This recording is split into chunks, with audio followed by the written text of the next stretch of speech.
So the Passport of Mallam Ilia is a story about about many things, but basically revenge. This is a man who had spent 20 years of his life, or around 20 years of his life, trying to find someone who you can call his enemy or you can call his nemesis. And this man, the protagonist, is Alhaji Ibrahim Ilia, and his antagonist, his nemesis, is a certain Malam Usman. So it happened that Um, one time when Malam Ilya was much younger, he joined a contest, an outer combat game called Shanchi, where men are placed in the dark and they fight to disable or kill each other, and the last man standing wins the prize. And in this case, the prize was the daughter of Kanemi. Kanemi is the prince of the Tuaregs, and she was a very beautiful lady. Zara, that was her name, Zara. So it seemed as though before the night of the Shanchi, Zara already had something to do with Malam Usman. Uh, I could say they were lovers, but I think that happened without her father's permission, so it wasn't acknowledged by anybody. So, desperate to marry her off, her father, Kanemi, organized the Shanchi, and in that Shanchi, Malam Ibrahim Ilya was the one who won. The last person he disabled was Usman. Happened to be Usman because he didn't even know it was. This happened, in the dark. So, and Usman was a very big guy, big as in terms of size. So Usman would have easily um won that contest if Malam Ilya had not been a little more crafty and a little more, what will I call it, a little more besotted by Zara because he wanted to win Zara at all cost. So he did win Zara as his wife, and they lived happily for a time. But Usman would not have that. Usman framed him for something, and at one point came to take Zara. And Malam Ilya would not let him take Zara, and then it so happened that Zara died. Of course, it was Usman's fault that Zara died, and Malam Ilya swore to pay back Zara's debt. And this leads me to the first theme of the book, which is revenge. Revenge is, like I said, the main it's the main theme of the story. Um, so you have a Malam who insists that, he had another option, bury your wife and maybe leave everything to Allah, but he said no, that he was going to be the one to bring Usman to justice, and then this threw his life into another dimension, and I'm sure he never planned for. Now, Malam Ilya met Usman many times in his life, I think about four times. About four times, yes. The first time was when Usman had kidnapped an Indian woman from a carriage, and he started life with the Indian woman. And when Malam Ilya found Usman was quick. I'm saying quick as in very fast. He was quick to run away and abandon the child and his wife.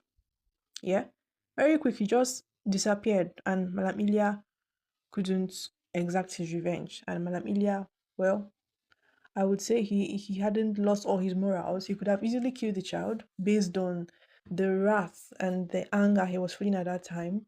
But he was decent enough to know that the child had done nothing wrong. So he took that tiny child to his friends in Kano and told them to take care of the child while he continued his search for Usman. The second time he met Usman, he lost his left arm. Usman caught him by surprise. I think hit him at the back, and his left arm went numb. He became crippled in his left arm. After he became crippled on his left arm, he met a certain man called Malam Gobir, a teacher who taught him about a lot of things, more about maybe the vanity of the things of this world. And for a brief moment, Malam Ilya found peace until he happened to meet Usman a third time at Mecca. Mecca is where they go for their privilege. Sorry, a pilgrimage, sorry, where they go for their pilgrimage, and he happened to meet Usman at Mecca. Now, Usman at Mecca, Malam Ilia is trying to be the peaceful student of Malam Gobir, all things are in the past, you know, my inner peace matters more than my anger. But Usman keeps provoking him with words, which leads to the second theme I want to talk about: provocation. Provocation happened a lot in this book, where I feel like whereas people could have just minded their business and continued with their lives, they allowed others to provoke them into taking certain actions. And this just proves to the point that when you are angry at someone, when you're angry at someone, when you resent someone, you harbor hate for someone in your heart, you have given them control over you, because it means they dictate your mood. What they say to you is able to rile you up and make you do things without thinking, or make you fight games that you lose.